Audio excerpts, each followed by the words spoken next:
ওকে, আমরা একটা ইন্টারেস্টিং জিনিস দেখবো, সেটা হচ্ছে রাইট ফর্ম অফ ভার্বের একটা খুব গুরুত্বপূর্ণ একটা সাইড, সেটা একটু দেখি। এই যে মার্ক করা আছে, ইয়েলো মার্ক করা আছে, এখান থেকে নিয়ে শুরু করে এ পর্যন্ত একটু পড়ি। I have got my self engage, এটা হবে engage into raising awareness among people regarding send their daughters to school. Okay, তাহলে এখানে বিষয় হচ্ছে সেন্ডটা কী হবে, সেন্ডটা হবে এখানে সেন্ডিং, কী হবে সেন্ডিং, এটা হবে সেন্ডিং। কেন? কারণ এর আগে যে শব্দটা হচ্ছে রিগার্ডিং, এটা কি, এটাকে আমি জানতে হবে। এটা হচ্ছে পার্টিসিপল প্রিপোজিশন। কি বলছে? এটাকে বলছে পার্টিসিপল। ওকে, পার্টিসিপল প্রিপোজিশন।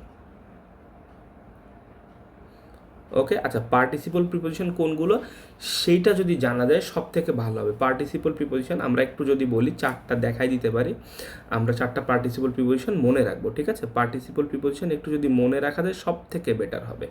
ওকে, যেরকম রিগার্ডিং, রিগার্ডিং, ওখানে আমরা এটা দেখলাম, রিগার্ডিং, কনসিডারিং,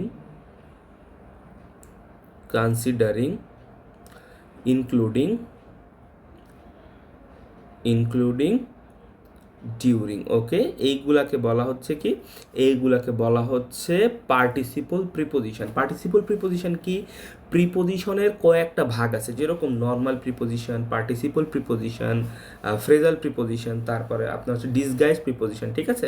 তো তার মধ্যে থেকেই একটা পার্ট হচ্ছে, মানে প্রিপোজিশনের একটা ক্লাসিফিকেশন হচ্ছে পার্টিসিপল প্রিপোজিশন, অর্থাৎ যে প্রিপোজিশনগুলো দেখতে ভার্বের আইএনজির মতো, শুধু এই চারটা মুখস্থ করলেই হয়ে যাচ্ছে। ক্লিয়ার?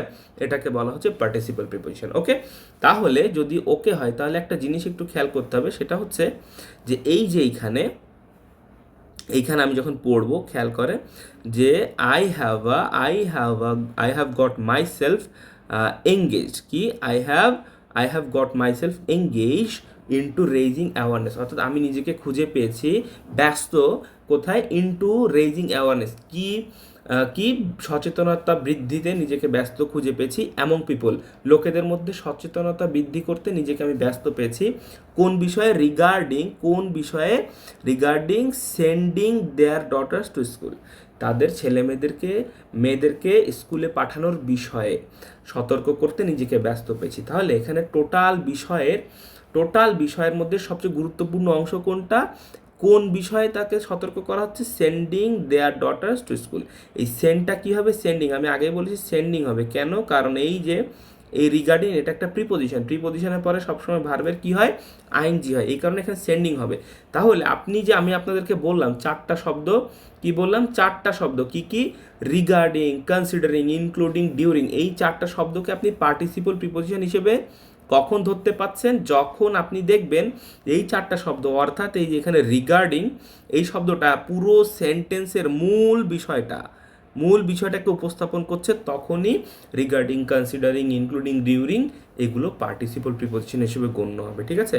এইগুলো পার্টিসিপল প্রিপোজিশন না হয় অন্য কিছুও হতে পারে, হ্যাঁ, অন্য কিছু হতে পারে, কিন্তু যদি মূল বিষয়টা পুরো আলোচ্য বিষয়ের, এই যে এখান থেকে ভালো করে দেখেন, এখান থেকে যে আলোচ্য বিষয়টা আছে, এই আলোচ্য বিষয়ের মূল যে বিষয়টা, সেই বিষয়টাকে যদি উপস্থাপন করে, অর্থাৎ sending their daughters to school, এটা হচ্ছে পুরো সেন্টেন্সের মূল বিষয় বা আলোচ্য বিষয়, এটাকে উপস্থাপন করছে রিগার্ডিং, তাই রিগার্ডিং হচ্ছে পার্টিসিপল প্রিপোজিশন। এখানে রিগার্ডিংয়ের অর্থটা কেমন আসে জানেন? অ্যাবাউটের মতো। কিসের মতো?